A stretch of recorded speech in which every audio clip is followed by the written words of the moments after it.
Hey everybody, this is Ago sitting down with Charlie Green in a live hangout. And Charlie, am I correct in saying this is a first for both you and I?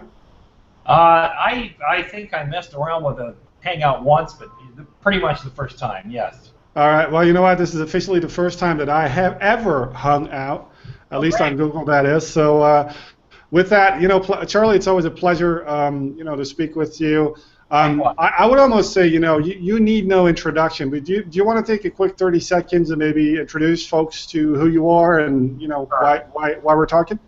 Yeah, sure thing. I'm an ex-management consultant, and I think best known for having co-authored a book called The Trusted Advisor. And it's about exactly what it sounds like. How do you be a trusted advisor to your customers, to your clients? I later wrote another book called Trust-Based Selling, and a third one co-authored called The Trusted Advisor Field Book. So there's a common theme there, obviously. It's trusted relationships in business. That's what I do. That's what I've been doing for about 20 years or so, and that's my label. There you go.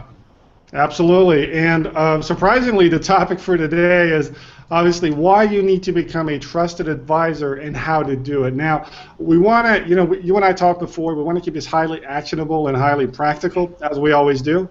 And for those of you that, are new to kind of the relationship that Charlie and I have interacted, I'd say, a few times in the past. We've done an interview, kind of like we've done a couple of cross posts on each other's blogs, and I'll put some links around wherever you're watching this, whether that's on YouTube or on the blog. Now today we're here to talk about why you need to become a trusted advisor, especially if you're selling high-end complex B2B services. And I think, Charlie, the first thing that I'd like to kick off with is, we talked about this before, right? Why does trust even matter in sales? Because we're always talking about the importance of trust and why it's key to building business relationships, but why is that? Well, it's kind of like, where do you start? If you think about, I think the easiest way is ask yourself, what happens if you have a trusted relationship with your client or your customer? What's different than if you don't? And there's quite a list of things. I'll just mention a couple because we could go on. For one thing, somebody who trusts you will take your advice, as opposed to somebody who doesn't trust you, who's going to want to double check, triple check, be skeptical, etc. So, and we all know, I think, how difficult it is to get people to take your advice. Another one, you get much more practical. Sales tend to go far more quickly. Things move fast when somebody trusts you. Another one is people are not going to give you a hard time on price. They're willing to give you a break here and there. Another one is if people trust you, they will willingly refer you on to others within their organization, outside their organization, and it goes on and on. Believe me, there's a lot of things that happen better if your customers trust you. And last comment on that, all those things end up being good not only for us as salespeople, but also equally good for our clients and customers. So trust is one of the few things that is inherently a win-win proposition. Both parties win.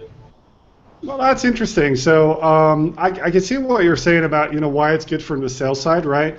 Build relationships faster.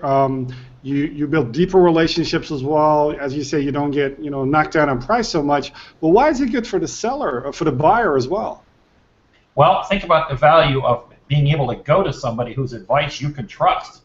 You don't have to check everything 12 ways, make 5 different phone calls, and then evaluate yourself for an area that you're not an expert in. You'd really like to be able to trust somebody's one call, trust their advice.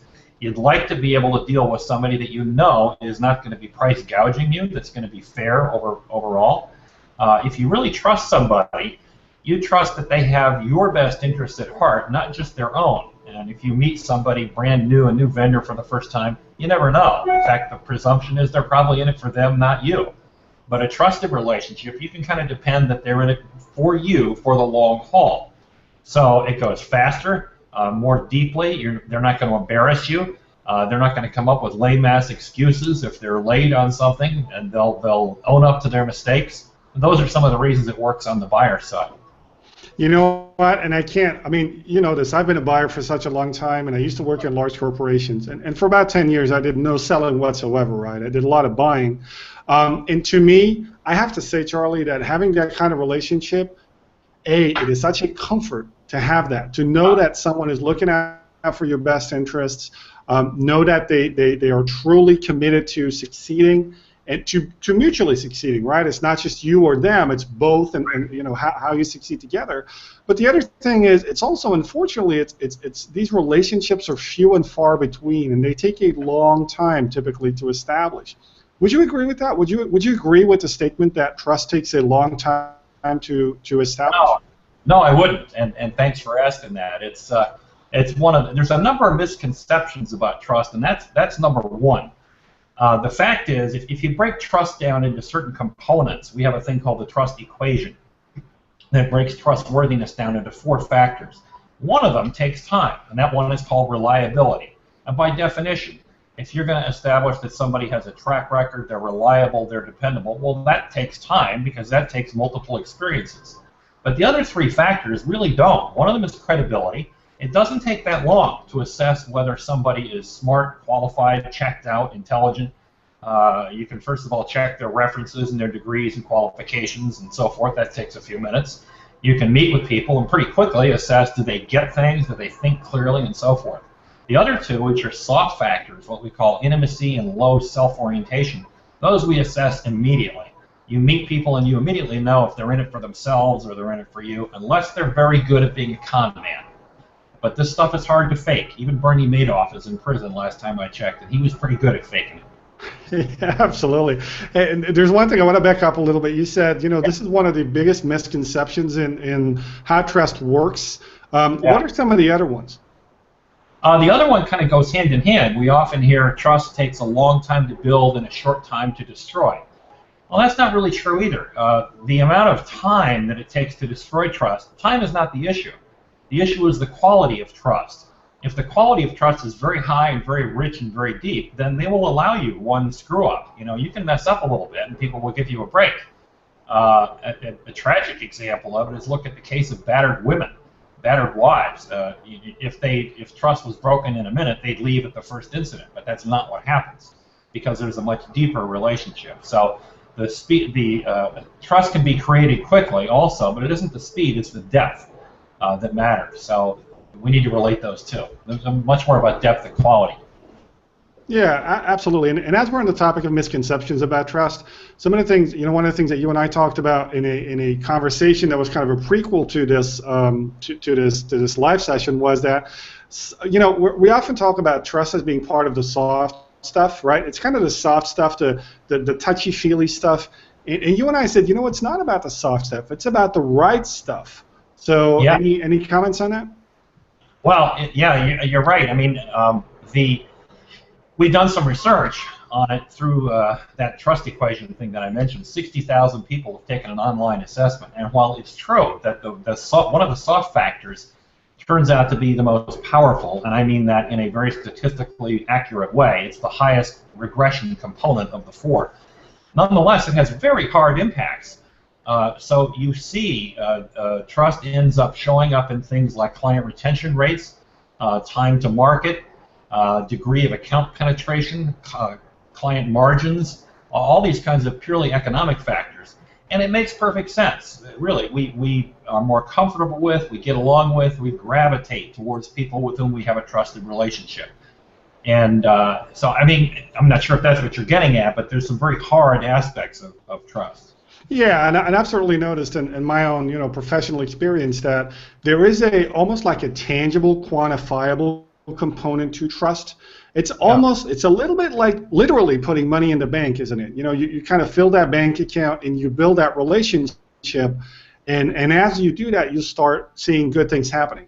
And here's one thing: we're talking about selling, you know, high-end services now, right? Management consulting, financial services, technology services. And what I always say is, you know, to people in the room who are maybe, you know, they're selling or they're business developers, and I say, you know what, you are the product in a sense. You are the only thing that a buyer has to go on in order to make a purchasing decision. And I don't think most people understand how difficult it is to really make a decision as a buyer. So imagine you're a lead buyer in a corporate, you know, environment, and you've got anywhere from a couple of $100,000 to a couple of million to spend on a project, and the only thing you really have to go on is what? Some online research, maybe 3 or 4 conversations at best, some kind of a scoring grid that you develop mostly to kind of have a rationale behind, why you made the decision, and that's all you have, isn't it? So, so I find trust is absolutely about not just the soft stuff, but about the right stuff or the hard stuff, and I think it's very quantifiable. Yes. Which brings me to another point which we also talked about, which is the opposite of trust is obviously distrust. Yeah. And the corollary of distrust is the notion of risk, right? If I get into bed with you, if I do business with you, what's the risk to me personally, to my reputation, to my business, to my firm? What are your thoughts on that? Oh, well, first of all, it's an absolutely essential observation. There is no trust without risk. And that sounds like an obvious statement, but people in business ignore it all the time, especially in the financial services. They are all devoted to mitigating risk. Their idea of a good risk is a dead risk, no risk at all. And the fact is, just think about it, in a trust relationship, if nobody takes a risk, there's no trust. There's simply quantifiable, probabilities. Trust is different than a quantifiable probability. And the implication of that is also in a trust relationship, there's a trustor and a trustee. The person who does the trusting is the one taking the risk that you talked about. If I trust this vendor to do something, they might screw up. They might make me look bad. They might cost too much. The solution may fall. So the clients are taking a big risk. What we forget as sellers is that that role has to go back and forth. If all we do is be trustworthy, tell the truth and be dependable, the Boy Scout code, after a while, the other person, the client, is going to say, now, wait a minute. I think I'm always taking all the risks here, and I appreciate you being trustworthy, but you know what? You're never taking any risks. So you know what? I don't trust you. Because that's the other part of trust. The role has to go back and forth. It's like AC current, as opposed to DC, which means, sorry to make a long story here, we have to learn how to take risks too. If you're lucky, all your life, your clients will take the risk and reach out to you. If you're lucky, all your life, your clients will make guesses and suppositions and never make you make a guess. But we're not that lucky. We have to make our own luck, and you do that by taking a risk in your client relationship. Things like when you don't know something, say so. Things like developing a hypothesis and putting it out there, even if you're not totally sure. Things like commenting on what you see about your client's emotional or political situation. Things that we usually, the biggest error I see professional services people make is, oh, I can't say that. It would be too risky. Well, take a sports metaphor. Wayne Gretzky from hockey says very clearly, if you never take a shot, you'll never miss. You'll never miss 100% of the shots you never take. One of the, what's his name, Kobe Bryant the other day was commenting on a 2-for-7 line in basketball. He said that was terrible. The interviewer said, why, only 2? He said, no, only 7. If you're only taking 7 shots in that position, you're not playing your role in the team. And it's the same in business. We got to get better at taking risks with our clients. I love it. And I mean, I guess to think about the way that I started thinking about it is, I think it's great in business to open up a little bit, to open ourselves up to risk in personal relationships. And I found that every time that I did that, good things start to happen, right? People open up, and we often get it's kind of like mirroring, and the whole idea of, I'm not sure, I think they're called mirror neutrons or something like that, where if we exhibit a certain course of action and certain behaviors towards others, they will start doing the same. And I think that's how trust starts. I mean, I trust you as a let's say as a prospect, to be honest with me, to be straightforward, to tell me the whole truth, to have my best interest at heart, to not just be kicking the tires, but to be serious about buying. And in exchange, you'll trust me to give you a fair assessment of what your situation is, how I might be able to help, give you a reasonable investment level, and all that good stuff.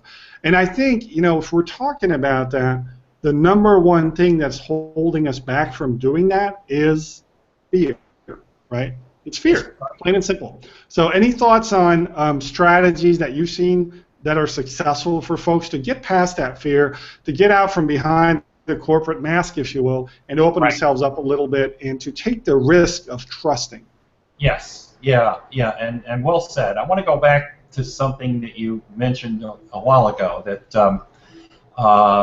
buyers often will use all the hard data, all the rational track records, etc., all their analyses. They'll use that as a rationalization. And that's exactly right. buyers of complicated services, and you know this from your experience, you can't possibly analyze your way all the way through to a decision that everybody will agree with. So what really happens, in my experience, I'll check it with yours, is that people do all the homework, you have to, and then they basically make their decision with the gut instinct, with their emotions, and then they back it up, rationalize it, justify it with all the research that they did. Now that doesn't mean that all the hard stuff is irrelevant. It's not. You know, it can get you out, but it won't get you in. What does get you in is that personal connection.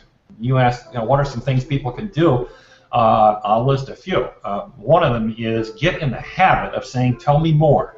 You know, when you want to mouth off about how great you and your company are, shut up and ask the client, "Tell me more about whatever it is you were talking about." Simple, 3 words, huge. Another one is get used to saying "I don't know," and don't sit there and make excuses. If you don't know something, say it and move along. What do you want to do about that? I'll give you one small example. My little firm, we won a really big sale a few months ago, and we were up against 2 very much better known, bigger, entrenched world brand name competitors. It was a 2-step sales process. The first one was a 2-week-long exchange of qualifications through RFP, a lot of written stuff, and then it culminated in a 30-minute Skype interview, like you and I are doing right now, a hangout kind of thing. Each company got half an hour with the client. They did them all in the same afternoon, and it turns out after the fact that both of the other competitors chose to take the first 10 to 15 minutes of their half hour talking about themselves. Let us tell you about our company and our prospects and all the things we've done. And the clients told us later, they said it was very simple, you know, why are they wasting that? That's why we did the previous 2 weeks, to get the right to have a face-to-face. And then you waste our time by talking about yourself. And by contrast, we knew enough, because we wrote the book on this stuff. Our opening slide said, we've only got a half hour with you. We think there are 5 critical issues facing you. Which one would you like to talk about today? And they said, number 2. And we said, okay. So we talked about number 2, live ammunition, no safety net, for half an hour. And at the end of that, they knew they had people that were willing to take a risk, that were willing to put the homework out on the table, and were not so self-involved that, you know, they could relate.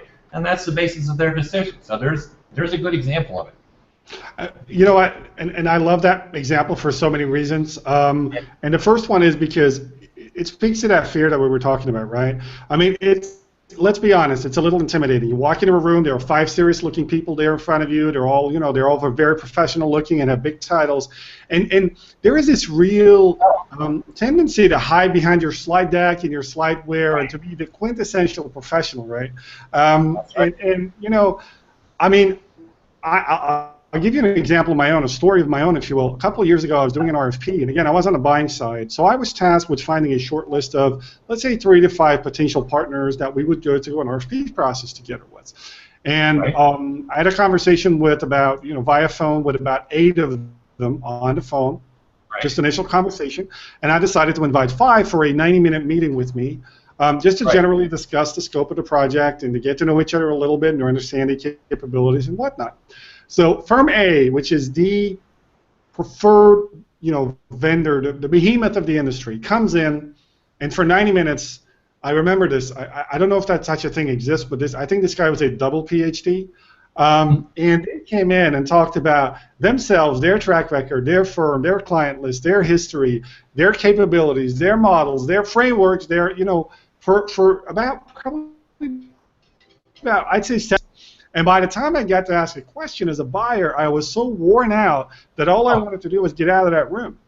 Right. By contrast, the firm we ended up working with came in, and they didn't even have a slide deck. They walked in the door, they had a pen and a pad, and they asked all sorts of questions. And they asked me, you know, literally all sorts of questions.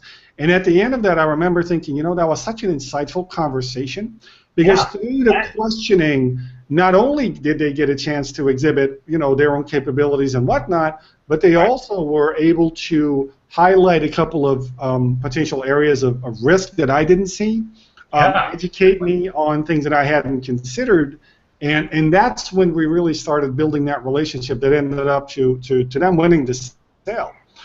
So, you know, just what they did, Ago, was, in my terminology, they did selling by doing, not selling by telling. I mean, the most powerful, we've heard of sample selling, and you think of late-night television, Vegematic type of stuff. But the fact is, in an intangible services business, sample selling is even more important than it is selling fruit juice or ice cream or perfume. It's like, how else are you going to evaluate some of these complicated services? Well, you evaluate it by them giving you a sample. Let's talk about your business. Let's do it real time so you can feel what it's like to work with us. That beats the heck out of a double PhD talking about himself for an hour and a half. Yeah, absolutely. And one of the reasons why I think also this is so difficult is because, especially when we're in a corporate buying environment, at some point there's a very senior person in the room. And the assumption is they're going to be the one that calls the shots, they're going to be the one that makes the decision. And so, there's a real danger that we're, we kind of retreat into the trenches and into the safe confines and environment of being the professional, right? Right. So any thoughts on whether or not all this stuff applies with senior decision makers and C-suite executives as well? Oh, it totally does. If anything more. The point, people get to higher levels by kind of subject matter mastery. So it's really the junior and the middle people that are the gatekeepers on technology and technical skills and subject matter mastery. That's because that's the gate we have. You got to be good to get ahead. But once you get up in a C-suite level for sure, and often one level below that, the nature of the problems is just not so definable. And if you walk in, for example, to a C-suite like a CIO or a CTO or something, and you walk in thinking that you're trying to sell a solution to a problem, you're gone already. You're dealing with a person who is struggling to define a problem. And he or she's looking for an ally, an advisor, somebody who can think with them and help define that problem. And if your goal is to make a sale, when it should be to help them define a problem, you're gone already. You're a vendor. You're a hustler. So what really distinguishes people at that level, they're actually more open and more willing to engage personally. Hopefully many of them have gotten to the point where they're comfortable themselves admitting what they don't know, and they just don't have patience for people that are in there hyping and hustling. So I think it's even more true the higher you get. That's my experience. Yeah, and I'd agree. I'd have to agree with that. It's certainly been. I've been fortunate of having worked with a fair number of senior folks, and what I find almost invariably is they're plain spoken. They have a clear idea of what they want, but they're open to other suggestions, and right. They value independent advice more than anything else. Right? Well, they don't get it because all the people that report to them are more or less sycophants and suck-ups. And yes men, and it's not easy to get independent advice, when you're high up in an organization. So you're right, they value it. Yeah, I absolutely. In fact, what many of my clients and some of these guys are CEOs, and we have a coaching type of relationship. Yeah. They tell me they value that independent perspective. It's not to say that their own people won't give them the truth as they need it, but you come in as an external advisor, you tend to have a bit of a broader perspective perhaps, right. And be able to make them aware of risks that perhaps not everybody else is seeing. Hey Charlie, just one more question before we wrap up here. When it comes to building trust in selling services, do you have any thoughts? Do you have any observations? Do you have any best practices or just concrete tips, maybe one or two, for those folks that are selling high-end professional financial technology services, specifically to large corporations? Well, let's see. We've touched on a couple of them. Don't pretend that you're an expert on everything. What's going to make you effective is knowing where and how to draw on other experts. So that's one point. I think the biggest one we touched on before, it's what I call sample selling. You want to give people a flavor for what it is that we're talking about and what the effects are of whatever it is you have to offer. And I'm talking way beyond benefits and features. I'm talking about engaging people in a level of discussion so that they feel what it's like to work with you. It's really different than standing back and saying, we've worked with all these people and here's the wonderful things they said. No, it's like, let's engage. Let's talk about what's facing you, and then I'll tell you what really sells. You'll have a great relationship forever after if you ever turn down a request for bid and refer it to a competitor. And that sounds crazy. Why would you ever refer a competitor? Well, because first of all, if you never refer a competitor, then your self-orientation is very evident. It really means you can't be trusted to ever do something right by the client unless it's in your best interest. And there are times when you're actually better off referring a competitor, and those times are very simple, when the competitor can do a better job. And I've got one case in my recollection where the client appreciated that candor so well. The consultant was willing to refer a competitor, did great work, came back to the client afterwards and said, now you see what we can do. How about we do more? And the client said, you were great, thank you very much, but you know what? We would never leave the firm that referred you because they were big enough to refer you. So thank you very much. Bye-bye. Call us for a reference. And devotion to client service above and beyond the sale. Just keep in mind, you're not here to sell. You're here to make the world better for this client and this client organization. And it sounds trite, but it's not about you. You're right. High-end selling is such a personal thing, and the rejection is personal because it is personal. People buy us or not. But so the kind of summit of selling in these complex businesses, I think, is almost psychological. You have to get over thinking it's about you. It really isn't. It's about them. And if you can keep it that way when everybody else is freaking out, you'll do great. You know what? I'm going to flip that exact statement around. I hope you don't mind. But to me, this is the biggest lesson that I learned. It is about you. Not in the sense that you implied it, but it is about you in the sense that you are the product. You are very much, you exhibit as the seller, as the accountant or the lawyer or the managing partner, you exhibit the very behaviors, the very things that your clients seek. And the closer that you can come to realizing that and to practicing that in a day-to-day business environment, I guarantee the more successful you'll be. Do you agree? I completely agree. Absolutely right. All right. Hey, Charlie, thank you so much. Always a pleasure. We'll put this thing up on YouTube now, see what happens. Cool. And with that, thank you so much. Thank you. Have a great day. Bye. Bye now.